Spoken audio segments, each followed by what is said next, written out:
वंदे गौ मातरम मित्रों, आज हम महिलाओं की एक समस्या पर बात करने जा रहे हैं। ये समस्या पहले हमने देखा था कि जब महिलाएं मेनोपॉज के आसपास यानी कि रजोनिवृत्ति के आसपास 40 साल के आसपास की उम्र की होती थी तब ये समस्या होती थी। लेकिन आजकल हम देखते हैं कि 15, 20, 25 साल की लड़कियों महिलाओं के साथ भी समस्या होती है, जो भी माँ नहीं बनी है, जिनका विवाह भी नहीं हुआ, ऐसी लड़कियों के साथ भी समस्या हो जाती है। ये समस्या क्या है? ग्रीवा यानी कि सर्विक्स, फ्लिपिन ट्यूब, ओवरी, अंडाशय, गर्भाशय, योनि यानी कि वर्जाइना, ये किसी भी अंगों में यानी कि हमारे जो प्रजनन अंग है उनमें गांठ, रसौली, मायमा या सिस्ट वगैरह का होना, यानी कि कोई भी किसी भी प्रकार के जनन अंग में गांठ है, उसका आज हम आपको समाधान बताएंगे। और मित्रों, यदि आप इस समस्या पर ऑपरेशन करवाने के बारे में सोच रहे हैं, गांठ निकलवाने के बारे में सोच रहे हैं या ओवरी रिमूव करवाने के बारे में सोच रहे हैं, गर्भाशय रिमूव करवाने के बारे में सोच रहे हैं, तो कृपया एक बार इस वीडियो को ध्यान से सुनिएगा, क्योंकि हम आपको इसमें जो आप ऑपरेशन करवाएंगे उसके बाद की तकलीफें भी बता देंगे कि क्या क्या तकलीफें होती है। और आप पूछ सकते हैं, जिन्होंने ऑपरेशन करवाए उनसे आप पूछ लीजिए, आपको पता चल जाएगा। और उसके साथ ही इसके लक्षण, इसके कारण, इसका समाधान आप कैसे करेंगे।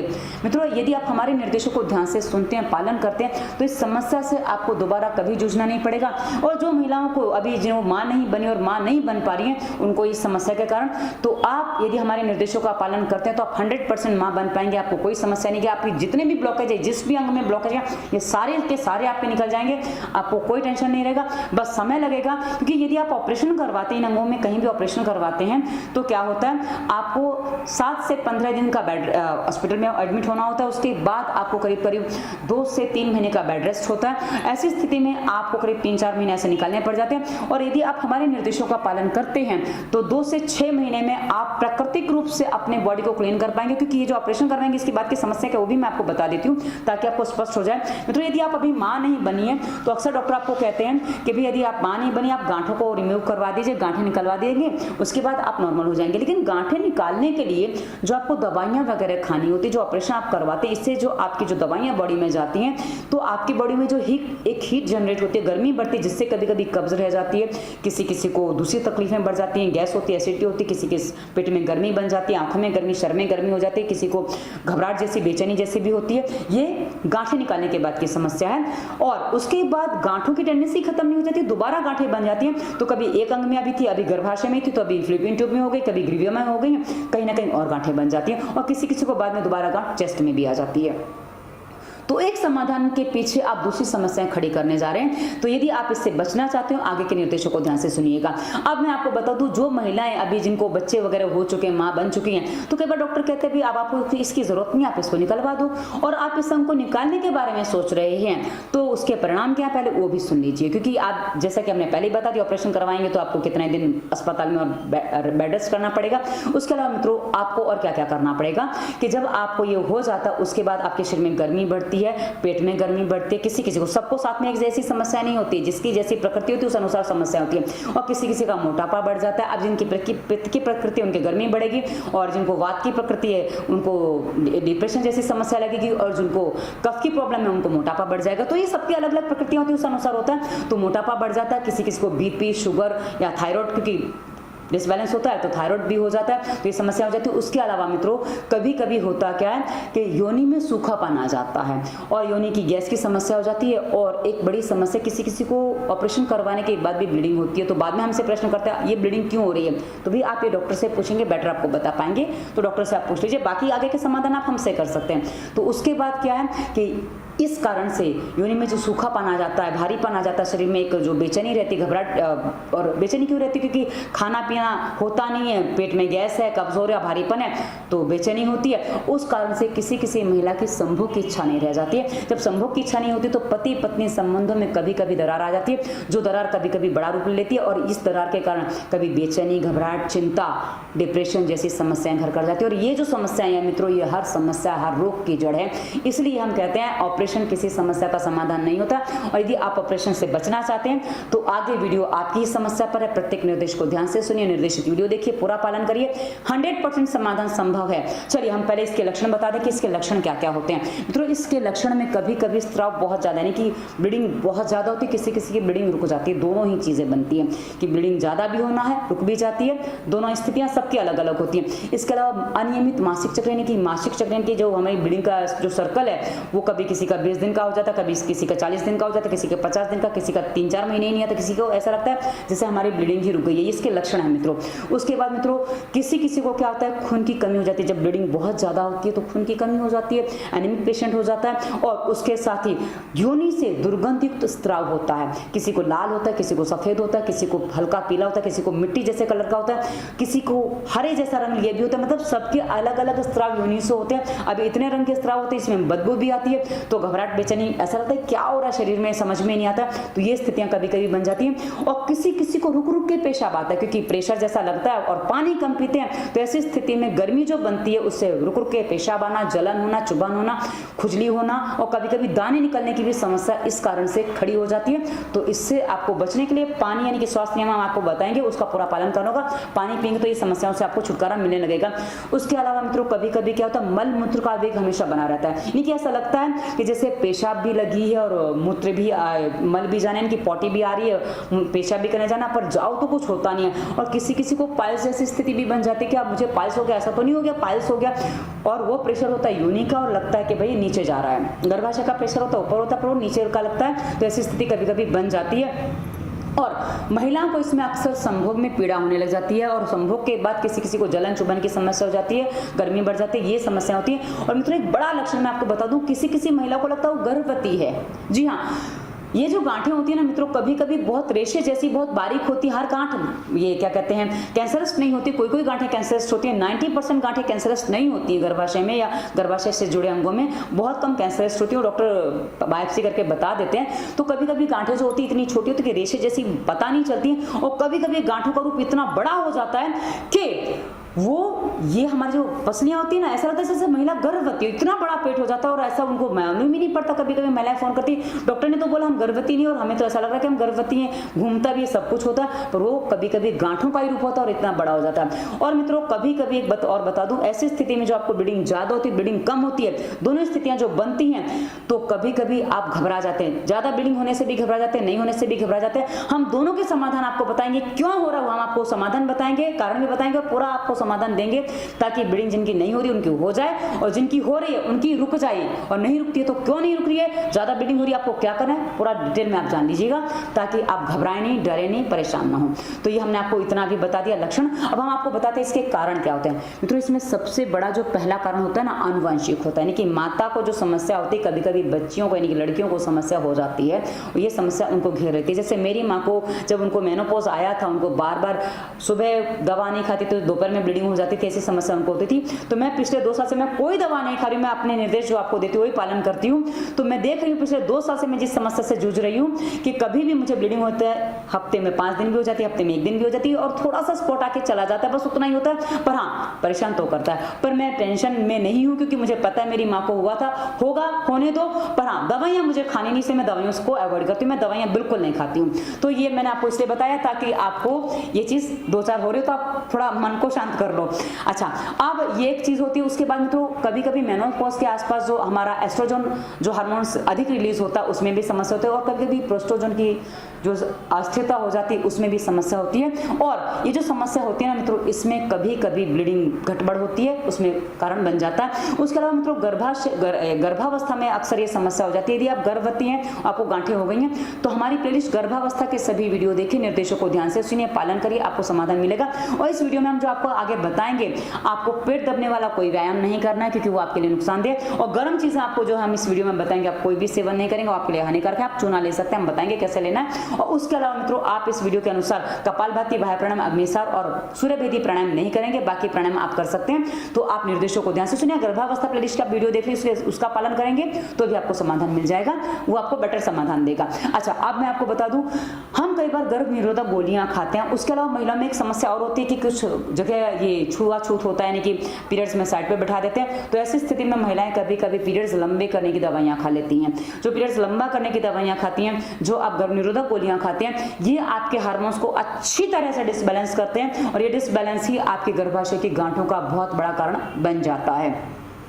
उसके बाद आपका समय पे पीरियड्स ना आना, हमने कारण में भी, लक्षण में भी बताया था, कारण में भी वो भी एक आ जाता है। और खान पान रहन सहन की अनियमितता, ये बहुत बड़ा कारण है, क्योंकि आजकल हमने जो जीवन शैली बदल दी है, जो महिलाएं पुरुषों की तरह काम करने लगे हैं, जॉब वगैरह करती हैं, पुरुषों की तरह काम करती हैं, वजन वगैरह भी उठाती हैं और उसके अलावा कुछ ऐसे काम करते हैं, ऑफिस वर्क भी कभी कभी उसी रूप में आ जाते हैं, तो उनमें पुरुषों के हार्मोन्स डेवलप होने लग जाते हैं, कि पुरुष संबंधी जो हार्मोन्स वो डेवलप होने लग जाते हैं, तो उनके कभी कभी दाढ़ी मूंछ आने जैसी भी प्रॉब्लम बन जाती है, और कभी कभी उनको हार्मोन्स डिसबैलेंस होने से गांठों की समस्या भी हो जाती है। उसके अलावा खान पान जो है, आजकल हम देखते हैं टीन फूड, जंक फूड ज्यादा खाया जाता है, बाहर का खाना ज्यादा चलता है, जिसमें पोषण नाम की चीज नहीं होती है और दूषण बहुत ज्यादा होते हैं। तो ये स्थितियां जो बनती है वो भी हमारी इसको नुकसान करते हैं। और साथ ही हमारे जो रहन सहन की दिन को रात, रात को दिन बनाना, कभी भी कुछ भी काम करने के बारे में सोच लेना, करने लग जाना, तो ये जो स्थितियां हमारे पूरे शरीर को डिसबैलेंस करती हैं और हमारे हार्मोन्स को डिसबैलेंस करती हैं, जो हमारी इसका कारण बन जाती हैं। उसके बाद मित्रों, अधिक मोटापा, मोटापा इसमें एक बहुत बड़ा कारण है,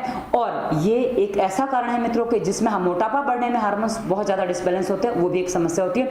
उसके अलावा मधुमेह है, डायबिटीज़ है, और मधुमेह डायबिटीज़ एक ही बात है। उसके अलावा थायराइड है। ये जो समस्याएं होती है, इसमें जो आप दवाइयाँ खाते हैं आपकी बॉडी को डिसबैलेंस करती हैं, कभी कभी गर्मी बढ़ जाती है, उससे भी समस्या हो जाती है। और गर्मी बढ़ने से यदि आपको समस्या, तो जैसे मेरे शरीर में गर्मी बढ़ने से समस्या हो रही है, जो ब्लीडिंग होती है, तो इसमें गांठें नहीं है, पर हाँ आपको इस निर्देश का पालन ज़्यादा नहीं करना, पर हाँ आपको चीज़ें समझ सकते हैं, पर हाँ पूरा पालन, प्राणायाम आप पूरा कर पाएंगे, कोई समस्या नहीं है। बस गर्मी बढ़ाने वाले प्राणायाम आपको भी नहीं करने, जो गर्भावस्था में मना किए वो आपको भी नहीं करना है, जिनके शरीर में गर्मी है। अब उसके अलावा आपको बता दूं, एक बहुत बड़ा कारण है तनाव। कहा ना पहले ही, जो महिलाएं पुरुष जैसे काम करती हैं, तो उनमें अपना लेवल बदल जाता है मित्रों। उसमें जैसे पुरुष महिलाओं जैसे काम करने लग जाए, तो उनमें भी कुछ चीजें वैसी चेंजेस आ जाते हैं। हाँ, उनको पीरियड्स नहीं आएंगे क्योंकि अंग नहीं है, पर हाँ महिलाओं में दाढ़ी मूंछ उगने जैसी समस्या आ जाती है। अब एक और बड़ा कारण है मित्रों, हम जो पीरियड्स में पैड्स वगैरह इस्तेमाल करते हैं ना, जो पैड्स में जो कई बार हम जो पैड यूज करते हैं, उसमें जो केमिकल वगैरह होते हैं, उसमें जो गर्मी बढ़ती है, हमारी योनि में खराश, जलन जैसी स्थिति दे जाती है, और कभी कभी वो केमिकल्स हमारे योनि, हमारे गर्भाशय को भी प्रभावित कर जाते हैं। इसलिए हमने कई बार पहले बताया है कि आप जो पैड्स यूज करते हैं, उसमें आप आपके घर में कॉटन की पुरानी चद्दर हो, कपड़ा हो, रुमाल हो, कोई भी कपड़ा हो, कॉटन का हो, या जिससे आप ये बनियान वगैरह के जो कपड़े होते हैं, टी शर्ट वगैरह के जो कॉटन की हो, उनको ही कपड़े को आप संभाल के रखिए। आप क्या करिए, जो आप पैड यूज करते हो उस पर एक डबल कपड़ा, उसकी लेयर बिछा दीजिए, जो आपकी योनि को टच हो रहा है उस हिस्से में आप बिछा दीजिए, जिससे आपको इस समस्या से दो चार ना होना पड़े, एटलीस्ट उसके कारण। और एक बहुत बड़ा कारण और है मित्रों, जो लड़कियां जिनकी जो ब्लीडिंग है यानी कि पीरियड्स है, वो 10 साल की उम्र से पहले आ जाते हैं, और जिनके विवाह लेट होते हैं, ये एक बहुत बड़ा कारण है। इस कारण को मैं पूरा एक अलग वीडियो से आपको स्पष्ट करूंगी कि पीरियड्स जल्दी क्यों आते हैं और ये क्यों बनता है कारण, हमारे गर्भाशय में गांठों का, जो हमारी इस गर्भाशय संबंधित समस्या का कारण क्यों बनता है, तो वो मैं आपको पूरा स्पष्ट करके दूंगी, ताकि आपको पूरा अलग से पता चल जाए। क्योंकि यदि इसी बात को पूरा क्लियर करने जाऊंगी 10-15 मिनट उसी में लग जाएंगे, इसलिए मैं इस वीडियो में आपको नहीं बता रही हूँ, उसको मैं अलग से वीडियो दूंगी।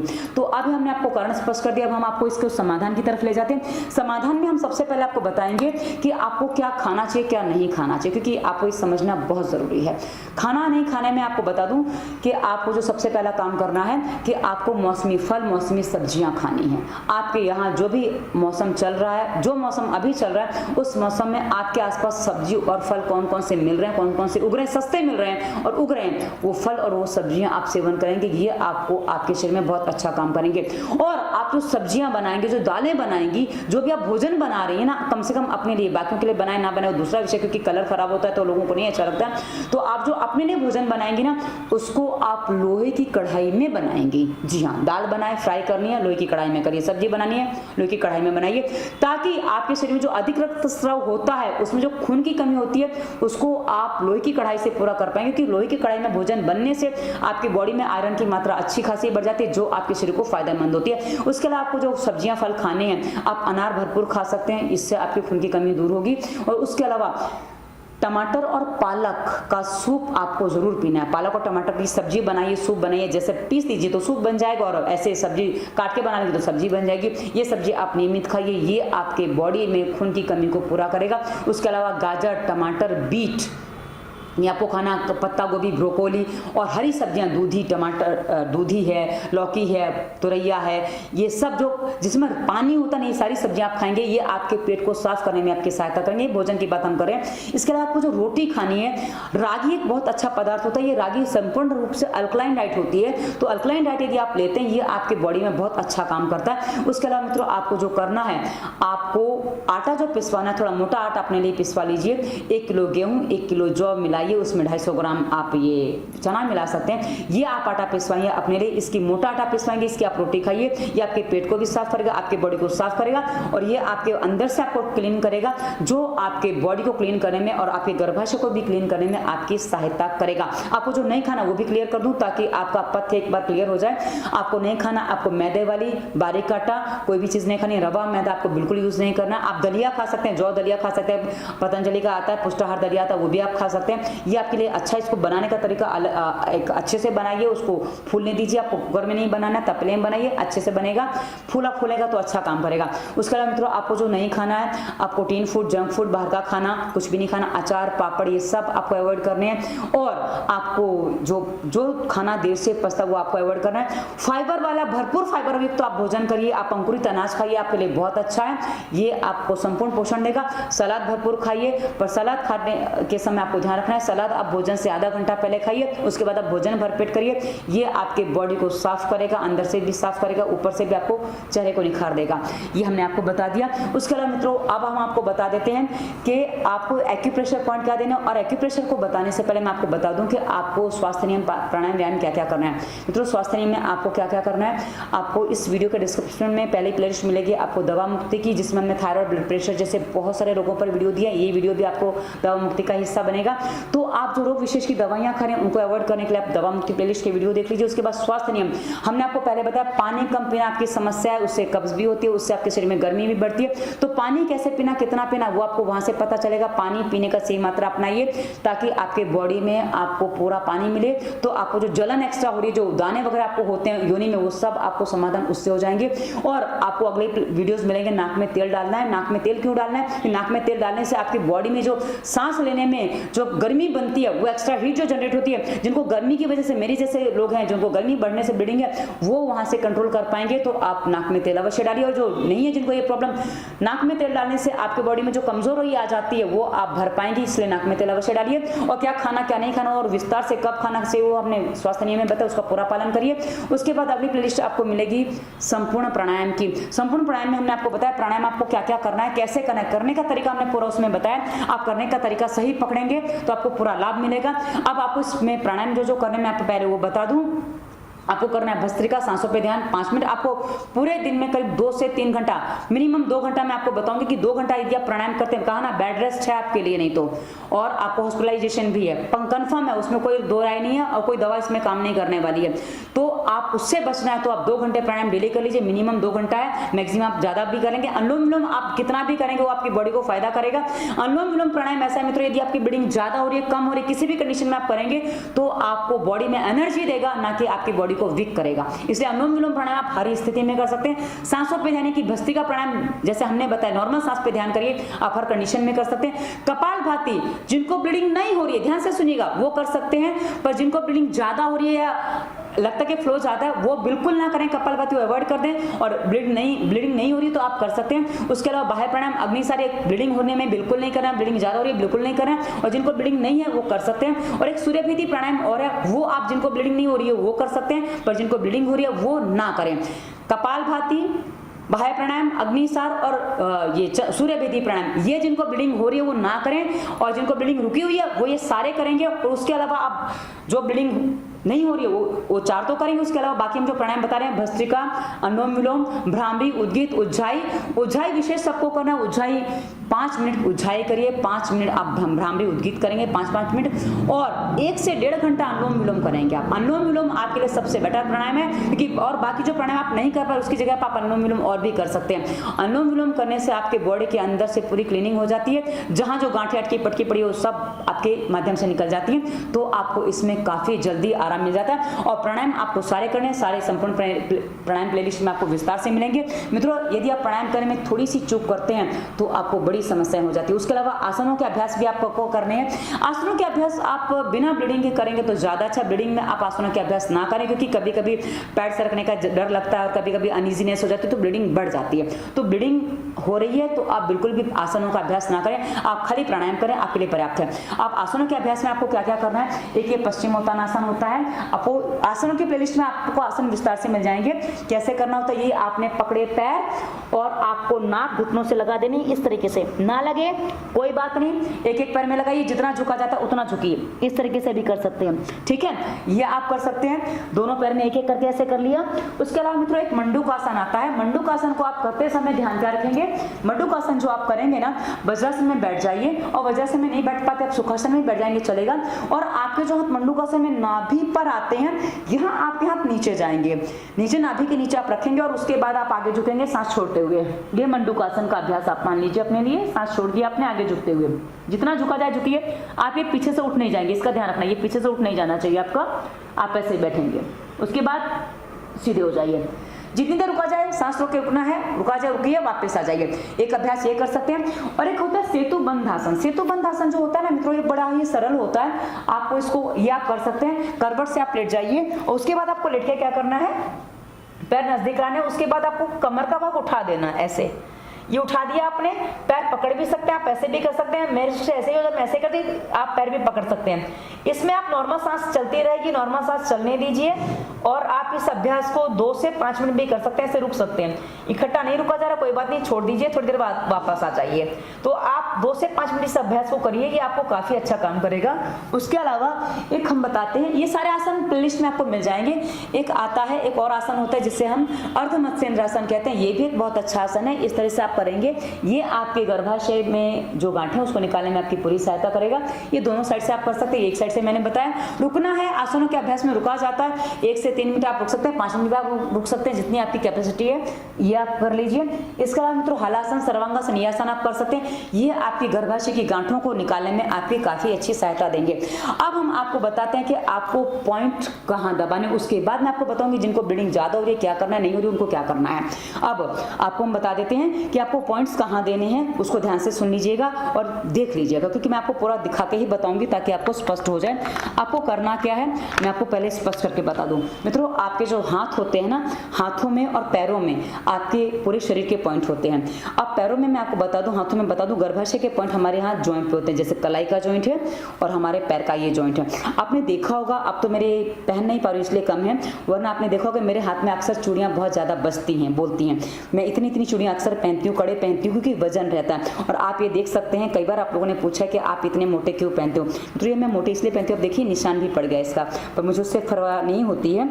ये एक का वजन 150 ग्राम है, और ऐसे मैंने दोनों पैरों में 2 पहन रखे हैं। और ये मैंने क्यों पहने, क्योंकि गर्भाशय के पॉइंट दबाते इसलिए मैंने पहने हुए हैं, और मुझे पता है इसको पहनने से मुझे गर्भाशय में गांठ वगैरह नहीं होनी है। और वैसे मैं प्राणायाम वगैरह करती तो नहीं है, पर हाँ समस्या है, मैंने आपको पहले बता दिया।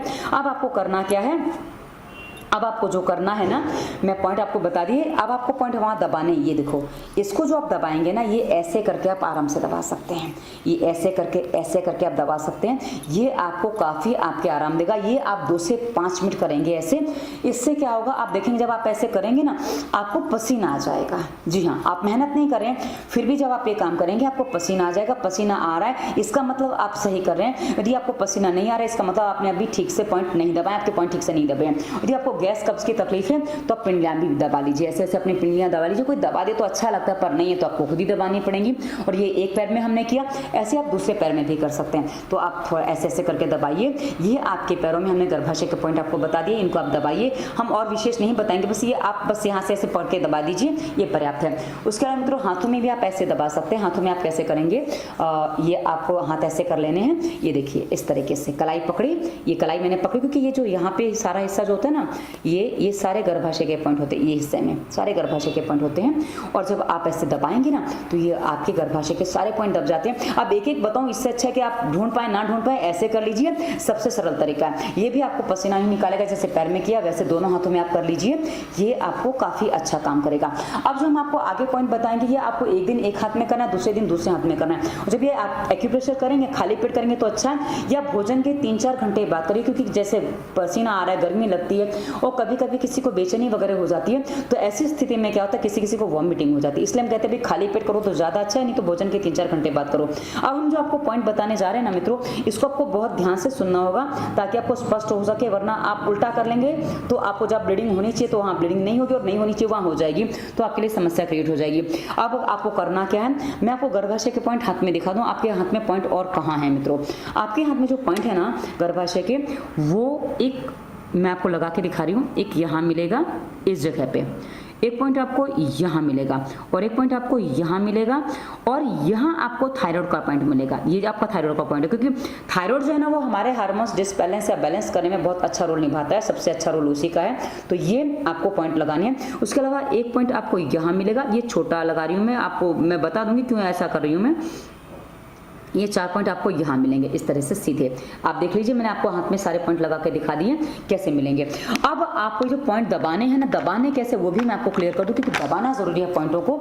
आप जो पॉइंट दबाएंगे ना उसमें आपको कुछ सावधानियां रखनी है। जैसे ये जो पॉइंट आपको बड़े जो मैंने लगाए हैं, जो बड़े पॉइंट लगाए हैं उसको दबाना है। उसको आप जैसे ऐसे पेन है, पेन आप देख लीजिए कैसा है, आप पेंसिल को भी ऐसे तैयार कर सकते हैं। अब इसको क्या करना है, आपको दबाना है, दबाना है, दर्द हो उतना दबाना है। उसके बाद थोड़ा घुमाना है, रोटेट करना है, 10 बार इधर रोटेट किया, देखो आप घूम रहा है, मैं आपको दिखा रही हूँ, आराम से आप देख सकते हैं। उसके बाद उल्टा रोटेट करना है, ये आपने कर दिया, उसके बाद इसको छोड़ देना है, ठीक है। वैसे ही दूसरा पॉइंट आपको दबाना है, इसको दबाना है, इसको रोटेट करना है और एक तरफ रोटेट किया, उसके बाद दूसरी तरफ रोटेट किया और उसके बाद उसको छोड़ दिया। वैसे तीसरी जगह भी आपको दबाना है, रोटेट किया, दबाओ, रोटेट करो, एक तरफ दूसरी तरफ, इस तरह आप इसको रोटेट करके दबा सकते हो। थायराइड का पॉइंट, आप थायराइड के पॉइंट को थोड़ा बड़ा लेंगे, ये पूरा हमने पेन बैक साइड ले लेते हैं, इसको हम ऐसे करके दबाएंगे और इससे हम ऐसे कर सकते हैं। दबाना है, रोटेट करना है और आप चाहें तो अंगूठे से भी दबा सकते हैं, पर मेरे अंगूठा भी काम का नहीं है, इसलिए मेरे बाल भी खुले पड़े हैं कि मैं चोटी नहीं बना पा रही हूँ, क्योंकि अंगूठा हाथ साथ नहीं देता है, ये दबा नहीं पाऊंगी। तो हाँ, मैं आपको ये पॉइंट इसमें बता देती हूँ कि ये अंगूठा सही है। तो ये देखिए आप ऐसे भी दबा सकते हैं, ये इस तरीके से दबाएंगे ना, ये पॉइंट आपका इस तरह से आप आराम से दबा सकते हैं। ये दबाने में ये पॉइंट आपका थायराइड का, ये दबाएंगे तो आपको काम करेगा। और यदि अभी मैं आपको चेहरा नहीं दिखा पाऊंगी क्योंकि चेहरा दूसरे कैमरे में चल रहा है, तो आप अभी मेरे चेहरे पे पसीना देख सकते हैं, क्योंकि मुझे पसीना आ चुका है ये पॉइंट दबाते दबाते। अब ये पॉइंट जैसे मैंने कहा ना इस हाथ में, वैसे इस हाथ में भी, पर इस हाथ में लगा के नहीं दिखा रही हूँ, पर हाँ आप देख सकते हैं कि दोनों हाथ में समान पॉइंट आएंगे। अब जो मैंने छोटे पॉइंट लगाए ना उनको भी हमें दबाना है, कैसे करके, ये दबाना है ऐसे करके, बस रोटेट करना है वैसे ही जैसे हमने वो पॉइंट रोटेट किए, वैसे ये दबाइए, रोटेट करिए, दबाइए, रोटेट करिए, सारे पॉइंट आपको ऐसे दबा के रोटेट करना है। ये पॉइंट दबाने में आपको 5 से 10 मिनट लगेंगे। और उसके बाद मित्रों जो बड़े पॉइंट मैंने जो दो दबाए हैं ना, ये जो लगाई हैं, अब इस समय आप ध्यान से सुनिएगा। यदि आपको ब्लीडिंग नहीं हो रही है, ध्यान से सुनिएगा, ब्लीडिंग नहीं हो रही है तो आपको जो हमने पॉइंट लगाए हैं ना, ये 2 पॉइंट आपको बड़े वाले, ये आपको लाल लगाने। यदि आपको ब्लीडिंग नहीं है, 1 2 लाल, ये तीसरा लाल और ये चौथा भी लाल लगाना है आपको। यदि आपको ब्लीडिंग नहीं हो रही है तो लाल रंग लगाना है, और यदि ब्लीडिंग ज़्यादा हो रही है, ब्लीडिंग हो रही है, ज़्यादा हो रही है, नॉर्मल हो रही है तो भी आप लाल लगा सकते हैं। और आप देख लीजिए कैसा लगाना है, क्योंकि ज़्यादा लग रही है तो लाल मत लगाइए, और नहीं लग रही है ज़्यादा तो आप ज़्यादा हो रही है, ज़्यादा हो रही है तो आप हरा कलर थोड़ा लगा के इसको थोड़ा सा बड़ा आपको लगाना है। ये इस तरह से मैंने छोटे पॉइंट आपको बताया था, बड़ा कर देना, और ये आपको हरा पॉइंट लगाना है। यदि ब्लीडिंग ज़्यादा हो रही है तो आपके हरे पॉइंट होंगे, और यदि ब्लीडिंग कम हो रही है तो आपके लाल पॉइंट होंगे। Is that clear? I think clear हो गया होगा। अब दाने लगाने हैं। यदि आपको ब्लीडिंग ज्यादा हो रही है, ध्यान से सुनिएगा क्योंकि दाने भी हमें सेम पॉइंट पे लगाने हैं। यदि आपको ब्लीडिंग ज्यादा हो रही है तो आपको यहाँ काली मिर्च के दाने लगाने हैं। काली मिर्च के दाने कैसे लगाने हैं? ये पेपर टेप है, ये मेडिकल स्टोर में आपको मिल जाएगा, मेडिकल स्टोर से ले। सेलो टेप वगैरह कोई भी टेप नहीं चलती है इसमें, क्योंकि आप चिपका नहीं पाएंगे, चिपकेगा नहीं ठीक से, वो आप प्रेशर नहीं दे पाएगा, इसलिए आपको नहीं लेना है। और आपको देखना है, ये देखो 2 दाने मैंने लगाए, इतने ही गैप पे लग रखे हैं और नहीं आए हैं तो आपको पता चल जाएगा, आप लगाएंगे तो पता चल जाएगा। तो आपको इस तरह लगा के और उसके बाद इसको दबा देना है, और ये आप दबा देंगे। ये आपका रात भर लगा के छोड़ दीजिए, पॉइंट भी लगा के, कलर के ऊपर भी लगाएंगे तो चलेगा। इस तरह लगा के आप इसको छोड़ दीजिए, रात भर छोड़ दीजिए, ये आपको काम करेगा। पर हाँ, यदि आपको ब्लीडिंग नहीं हो रही तब ये लगाना है, और ब्लीडिंग हो रही है, ब्लीडिंग ज्यादा हो रही है तो आपको क्या करना है, इसी की जगह आपको मैं निकाल के आपको दूसरे टाइप से बताऊंगी ताकि आपको समझ में आ जाए। इसी में आपको ब्लीडिंग ज्यादा होने में, क्योंकि ये गर्म पड़ जाता है, तो आपको यदि ब्लीडिंग ज्यादा है तो आपको ये नहीं लगाना है। फिर आपको हरी या सफ़ेद मटर के दाने आते हैं, ऐसे आते हैं, ये आप लगा लीजिए। इसी तरह से आपको लगाना है और उसको आपको पॉइंट पे लगा देना। आप बोलेंगे पॉइंट तो ये तो मोटा है, ये ज़्यादा काम नहीं करेगा। नहीं, ये पॉइंट मोटा है पर ये काली मिर्च वाले गुण नहीं है इसमें, इसलिए 2 पॉइंट आपको ऐसे लगा देना। ये देखिए दोनों जगह मैंने ऐसे करके लगा दिया है, ये देखिए, और इसको दबा देना है। ये जब आप दबा देंगे ये आपको पॉइंट लग गए पूरे, ये आपके सारे पॉइंट हो गए। ये हमने आपको गर्भाशय के पॉइंट दिखा दिए। आप दोनों हाथ में दबा सकते हैं, दोनों हाथ में आप इसको कर सकते हैं। ये आपको काफ़ी जल्दी आपके गर्भाशय में आराम देंगे। आप इनको करिए, काफ़ी अच्छा आपको काम करेंगे। तो हमने आपको पॉइंट बता दिए। अब हम आपको बताएंगे कि यदि आपको ज़्यादा ब्लीडिंग हो रही है तो आपको क्या करना है।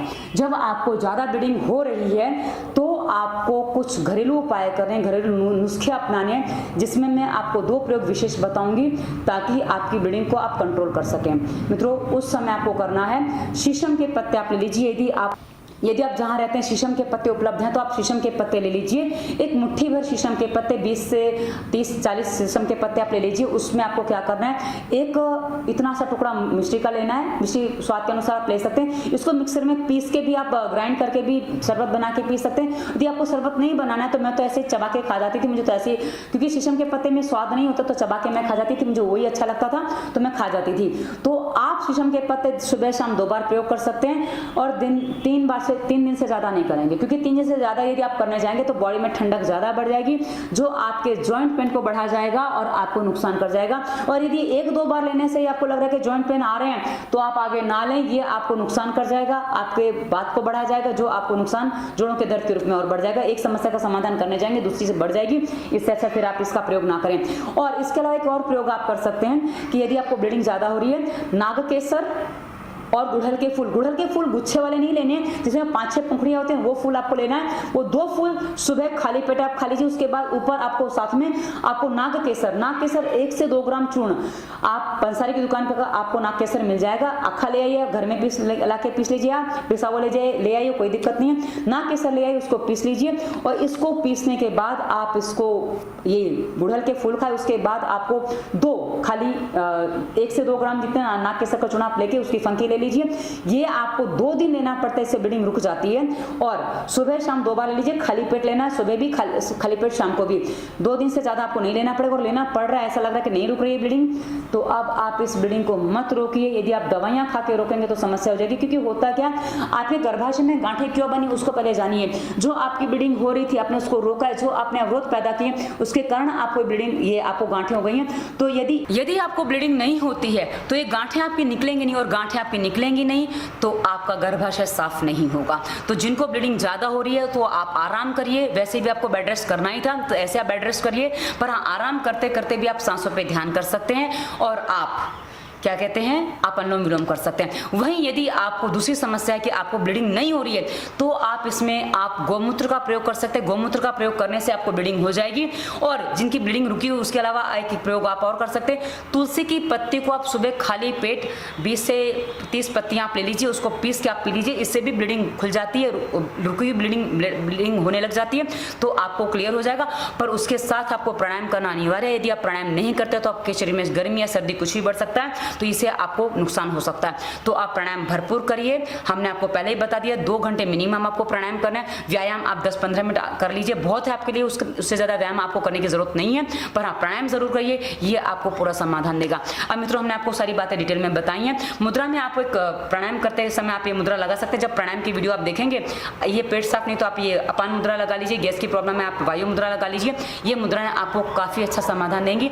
आप चिंता मत करिए, आप पूरी तरह से ठीक हो सकते हैं, आपकी गांठें निकल सकती हैं, आपको कोई टेंशन लेने की जरूरत नहीं है। बस निर्देशों को ध्यान से सुनिए, पालन करिए, निर्देशित वीडियो देख के पूरा पालन करिए, 100% समाधान है।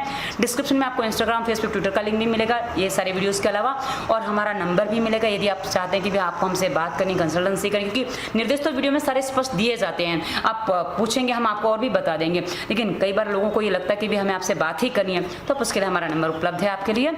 धन्यवाद। वंदे मातरम। लाइट चली गई थी और वापस आ गई।